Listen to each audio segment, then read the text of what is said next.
Hey everybody, this is Dr. Kyle with ICE Clinics.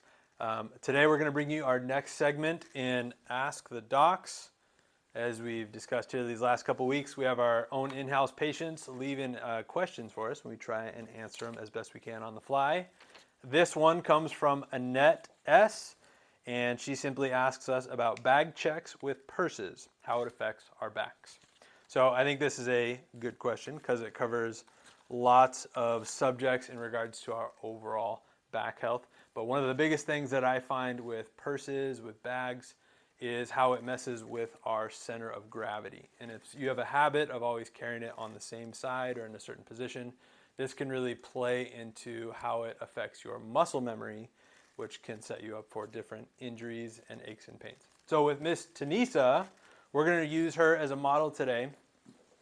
She's going to use her 50-pound purse that she has.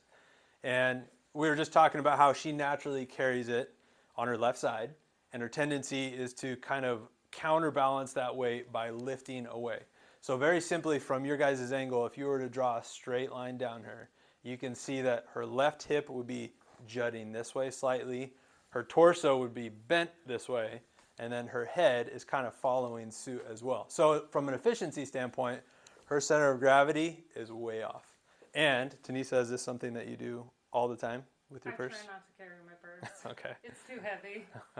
So this is one example of how a purse can set you up, but it can also, say if this was maybe not quite as heavy and she didn't have to counterbalance as much, she might let the purse weight kind of sag her to the left side, which would create just the opposite effect. You could see maybe her hip would jut out to this side, shoulder would be this way, and then head has to counterbalance that as well. And just from your guys' angle, maybe you can see all the way down to her feet.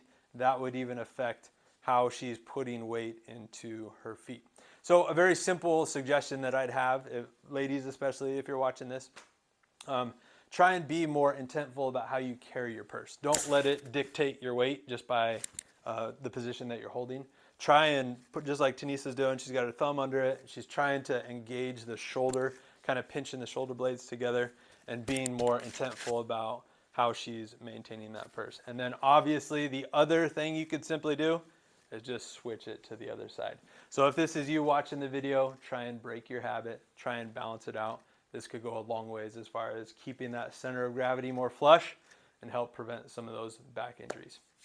Again, my name is Dr. Kyle with ICE Clinics. Thanks for watching.